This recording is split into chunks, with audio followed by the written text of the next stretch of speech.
Welcome everybody to the Canterbury and to the 10th Philippine International Romantic Piano Concert Tour. The concerts that are scheduled by the Episcopal Home Communities, of which we are one, will kick off a 9-week concert tour that spans 5 countries and 19 cities in the US and Southeast Asia. In the next 3 days, our artists will perform in Rancho Palos Verdes, Alhambra, and Aliso Viejo. Ingrid Sala Santamaria and Maestro Reynaldo Reyes performed at the Canterbury 2 years ago, and this performance was so well received that we decided to do an encore.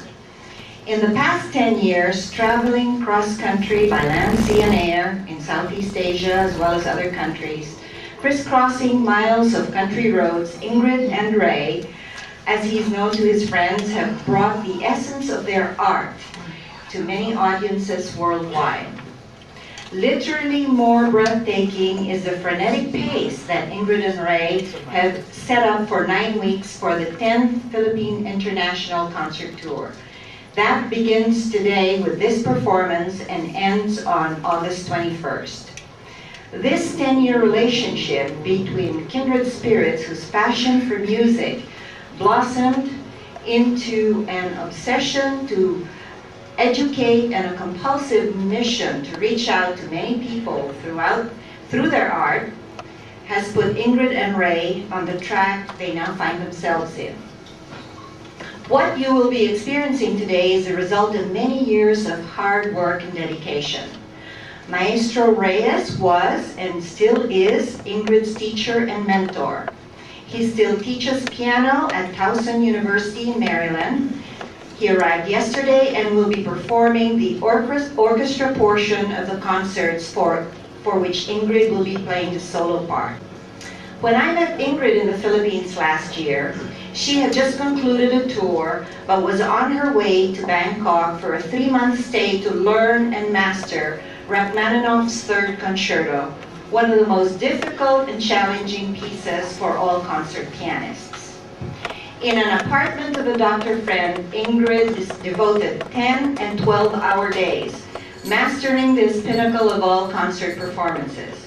This mother of 4 and grandchildren of 15 had to extricate herself from family and social commitments in order to give herself completely to the task, the fruits of which she will share with you today. Without much further ado, I would like to introduce Maestro Reynaldo Reyes, who, because he's a professor in music, will give us a keener appreciation of the romantic artists whose concertos we will be listening to today.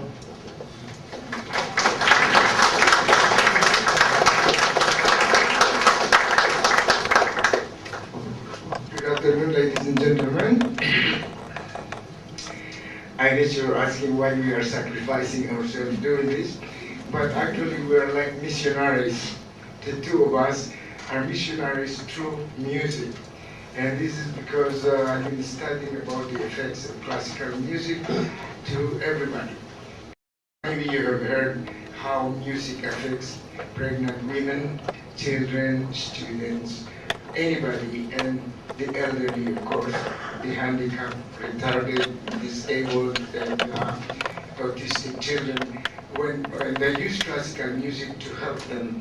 And today, that's what we're going to do, but for you, it's one of the things that we like to play for elderly is that according to neurologists, if you have a tendency to have Alzheimer's disease, it's going to delay it, and if you have none, it's probably never going to happen. So if you die, it will be of something else rather than that. And this is not, I'm not the one talking, I'm talking about the neurologists, the experts who say the effect of music. Of course, there are other things that has very good effects on the brain, such as praying, which is one of the most important things.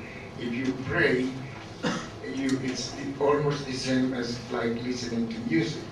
There are other things like art and acting that are also very good.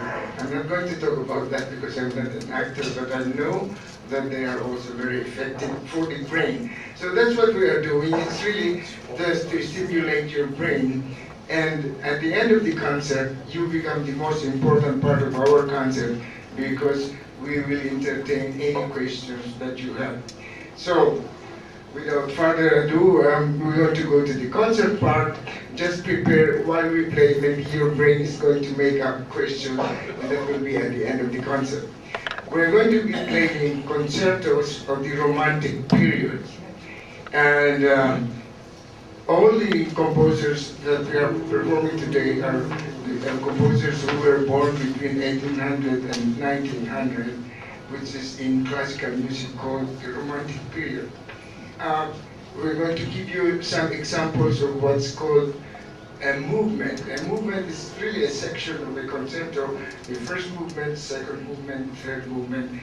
And in general, when you listen to the first movement, it's quite fast, and the second movement is slow, song-like, and the third movement is very fast. But to be able to give you more examples from different composers, we'll play for you 3 composers of 3 different countries. The first one is Saint-Saëns, who was French.